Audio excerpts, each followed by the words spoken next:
મહુવા શહેરના હનુમાનબાગ ખાતે મહુવા તાલુકા સહકારી ખરીદી વેચાણ સંઘની 71મી વાર્ષિક સાધારણ સભા યોજાઈ હતી, જેમાં ઇફકોના ચેરમેન દિલીપભાઈ સંઘાણી, મહુવા વિસ્તારના ધારાસભ્ય શિવાભાઈ ગોહિલ, ગુજરાત સરકારના પૂર્વ મંત્રી આરસી મકવાણા સહિતના વિવિધ રાજકીય આગેવાનો અને સહકારી ક્ષેત્રના આગેવાનો ખાસ ઉપસ્થિત રહ્યા હતા.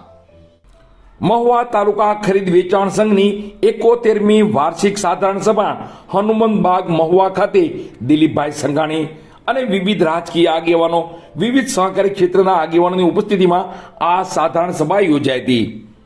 મહુવા તાલુકા સહકારી ખરીદ વેચાણ સંઘ લિમિટેડની 71મી વાર્ષિક સાધારણ સભાનું ભવ્ય આયોજન કુંભારવાડા મહુવા સ્થિત હનુમાનબાગ ખાતે કરવામાં આવ્યું હતું. સહકાર ક્ષેત્રના અગ્રણીઓ અને વિશાળ સંખ્યામાં સભાસદોની ઉપસ્થિતિમાં યોજાયેલી આ સભામાં સંસ્થાની પ્રગતિ અને ભવિષ્યના આયોજન અંગે મહત્વના નિર્ણયો લેવામાં આવ્યા હતા.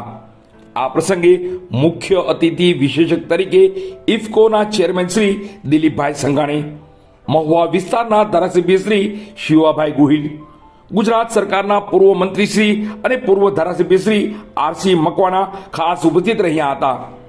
આ ઉપરાંત સહકારી ક્ષેત્રના આગેવાન શ્રી અને તાલુકા ખરીદ વેચાણ સંઘ મહુવાના ચેરમેન શ્રી જીલુભાઈ ભૂકણ તથા તાલુકા સહકારી ખરીદ વેચાણ સંઘના માનદ મંત્રી શ્રી કથ્થડભાઈ સિસારા સહિતના મહાનુભાવોએ મંચ શોભાવ્યું હતું. મહાનુભાવોએ સંઘની સહકારી પ્રવૃત્તિઓને બિરદાવી સભાસદોના હિતમાં કાર્ય કરવાની નેમ વ્યક્ત કરી હતી. તો સાથે જ અગત્યના 9 મુદ્દાઓ પર ચર્ચા વિચારણા કરી સર્વાનુમતે મંજૂરી આપવામાં આવી હતી. ગત તારીખ 22/9/2025ની સાધારણ સભાની કાર્યવાહીની નોંધને બહાલી આપવામાં આવી હતી, તેમજ 31 માર્ચ 2026ના રોજ પૂરા થતા વર્ષ 2025-26ના વાર્ષિક હિસાબો, સર્વિયું અને નફા નુકસાનના પત્રકોને માન્ય રાખવામાં આવ્યા હતા. સંસ્થાના ચોખ્ખા નફાની ફાળવણીને મંજૂરી આપીને શેર ધારકો માટે ડિવિડન્ડ જાહેર કરવામાં આવ્યું હતું. આ ઉપરાંત સંસ્થાના કર્મચારીઓ માટે વર્ષ 2025-26નું બોનસ ચૂકવવાનો મહત્વનો નિર્ણય લેવામાં આવ્યો હતો. સભાના અંતમાં પ્રમુખશ્રી તરફથી સંઘના હિતને લગતા વિવિધ પ્રશ્નો રજૂ કરવામાં આવ્યા હતા, જેના પર સભાસદોએ હકારાત્મક ચર્ચા કરી યોગ્ય નિર્ણય લીધા હતા. સમગ્ર કાર્યક્રમ સૌહાર્દપૂર્ણ વાતાવરણમાં સંપન્ન થયું હતું અને અંતમાં સૌ કોઈએ સાથે મળી ભોજન લીધું હતું. વાર્ષિક સાધારણ સભાની કાર્યવાહી નોંધ બહાલી લેવા બાબત. બીજો મુદ્દો છે સંસ્થાના સને 25/26/2026ના પૂરા થતા હિસાબો, વાર્ષિક હિસાબો, તારીખ નફા નુકસાન મંજૂર કરવા બાબત. મુદ્દા નંબર 3 છે અહેવાલમાં જણાવ્યા પ્રમાણે ચોખ્ખા નફાની ફાળવણી મંજૂર કરી શેર ડિવિડન્ડ ઉપર જાહેર કરવા બાબત. મુદ્દા નંબર 4 છે 2026-27ના વર્ષ માટે બહારથી લેવાના કર્જની હદ મર્યાદા નક્કી કરવા બાબત. મુદ્દા નંબર 7 છે સ્પેશિયલ ઓડિટર સહકારી મંડળ દ્વારા 24-25નું ઓડિટ થયેલ છે, તેમની ઓડિટ દિવસથી વંચાણ લઈ બહાલી આપવા બાબત. મુદ્દા નંબર 7 છે 2026-27ના અંદાજિત બજેટ મંજૂર કરવા બાબત. મુદ્દા નંબર 8 છે સંસ્થાના કર્મચારીઓને 25-26ના બોનસ ચૂકવવા બાબત. મુદ્દા નંબર 9 છે પ્રમુખશ્રી તરફથી સંસ્થાના હિતને લગતા પ્રશ્નો રજૂ કરે છે તે બાબત.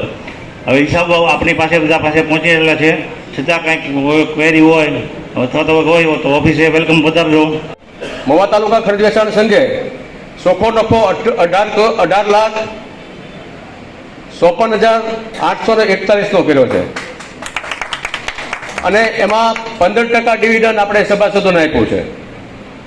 ત્યારબાદ સભાસદ બોનસ આપણે હંમેશા હર વખતે આપીએ છીએ, આ વખતે પણ સભાસદ બોનસ આપેલું છે. પછી જે અહીંથી અહેવાલની વાત થઈ અને આપ બધાએ સાંભળ્યો, આ બધાને અહેવાલ આપેલો છે, પણ આજે એક પ્રમુખ સ્થાનેથી બહાલી લેવા માંગુ છું કે આપણા પ્રમુખશ્રીઓ, મંત્રીશ્રીઓને તાલુકા ખરીદ વેચાણ સંઘનો સ્ટાફ છે એના તમામના વીમા આપણે અકસ્માત અને કુદરતી એ બધાના લેવાના હોય તો આપ બધાને બહાલી આપવા વિનંતી છે. તો આ જો બધું મંજૂર હોય તો બધા હાથ ઊંચા કરીને બહાલી આપજો.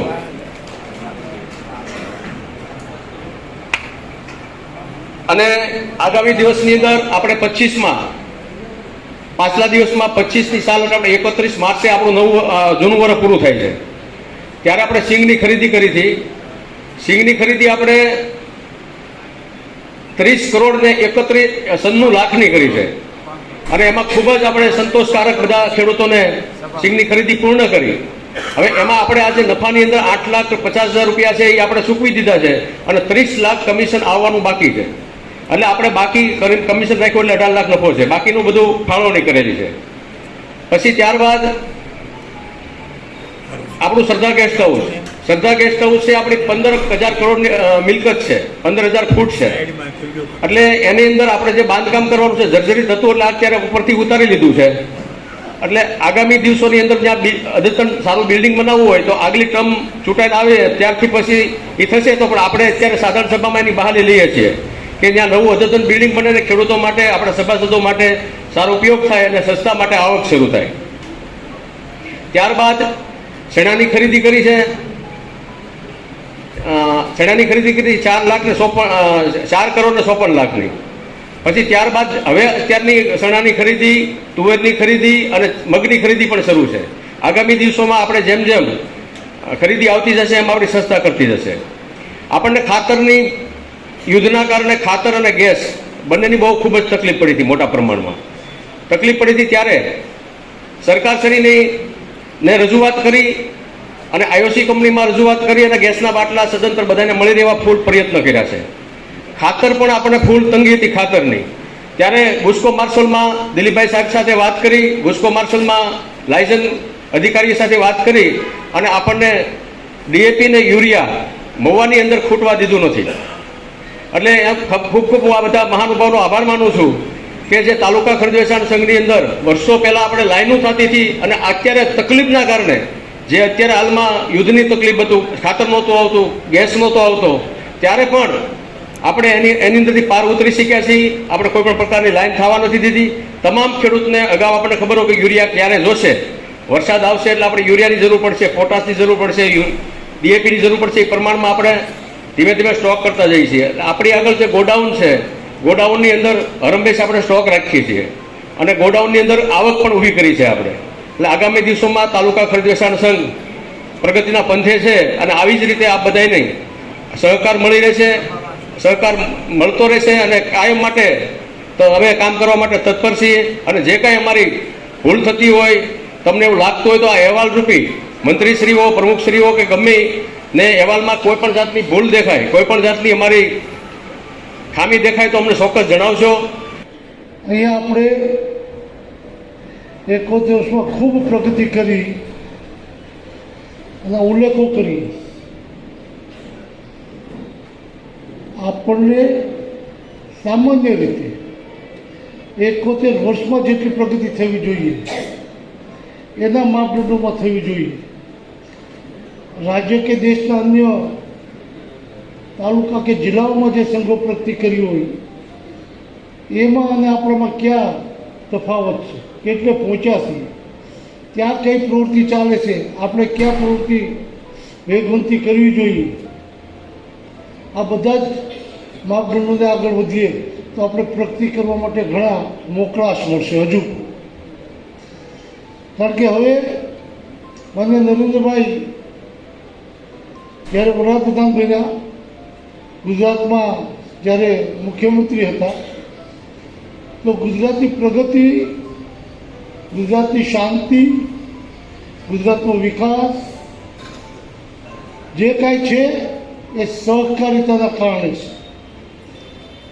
એ કોઈ ગામ એવું નહીં હોય જ્યાં કોઈને કોઈ પ્રકારની સહકારી મંડળી નહીં, ચાહે દૂધ મંડળી હશે, દરિયાકાંઠો ફિશરીઝની મંડળી હશે, મજદૂર મંડળી હશે, ક્રેડિટ સોસાયટી હશે, જિલ્લા બેંક દ્વારા ગામડામાં ખેડૂતોને ધિરાણ અપાતું હશે. આ કારણે રોજગારી જનરેટ થતી રહેશે. રોજગારી જ્યાં મળે ત્યાં શાંતિ હંમેશા. અરાજકતા ત્યાં પેદા થાય છે જ્યાં રોજગારી નથી. રોજગારી માટે સહકારિતા શ્રેષ્ઠ સાધન છે.